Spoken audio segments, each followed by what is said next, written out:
Well, James Holland is very quickly becoming one of my favorite World War II historians. The most recent one of his that I read is a book called Operation Dambusters, and it's the story of this famous raid. The name of the raid was Operation Chastise, and it was a raid in which 19 specially modified Lancaster four-engine bombers breached three big dams in the Ruhr Valley. Very well done book. Now, I read another book on this same operation, and it's called Operation Chastise by Max Hastings, who's, maybe one of the most famous current World War II historians. Now, James Holland's take on it is a little bit different from Max Hastings.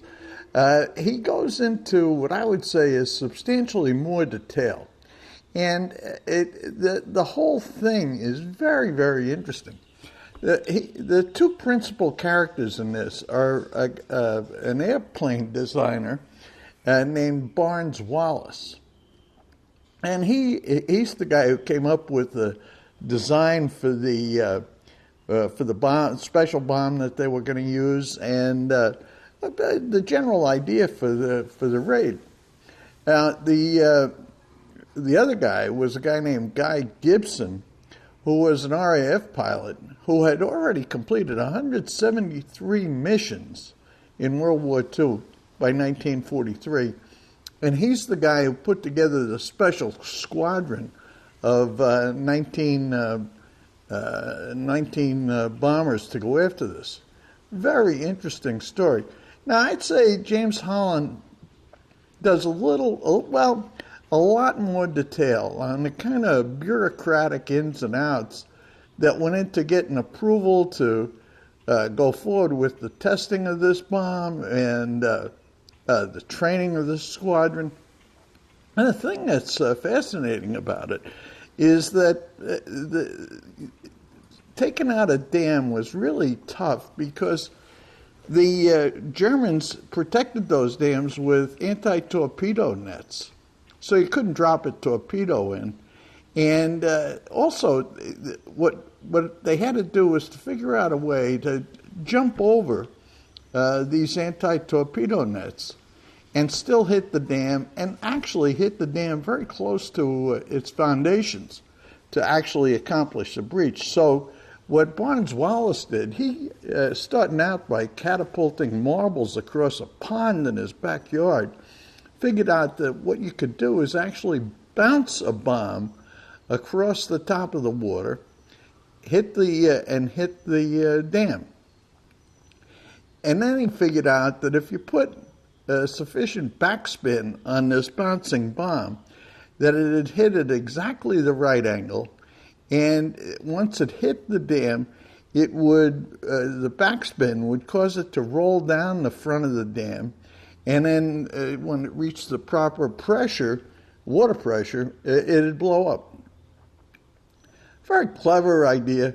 The issue was that the planes had to come in at an altitude of 60 feet at a very slow speed for a four-engine bomber. I think about 225 miles an hour, something like that.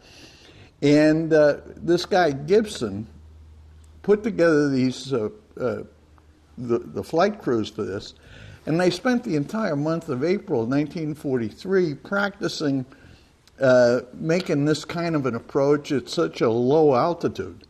Super dangerous mission. They had to avoid radar all the way from England all the way to the Ruhr Valley. They actually lost three bombers on the way there. Lost it to anti-aircraft fire.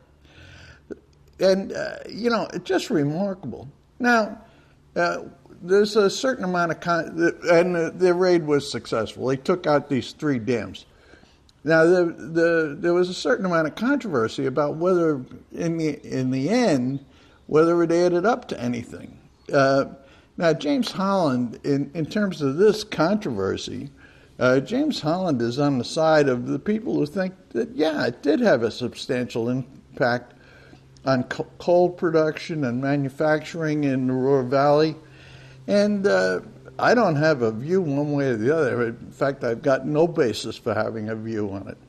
But the one thing I do know is that when you look at a thing like World War II, it's a lot of little activities, a lot of little missions. When they all get put together and combined with the might of the United States, end up producing a victory.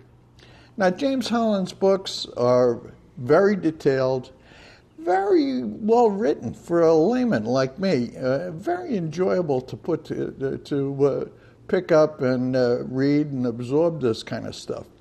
So, remarkable operation in World War II. Very good movie that they made of this thing in the early 1950s. And I would say this book, The Dambusters, is well worth your time if you're interested in World War II. See you next week.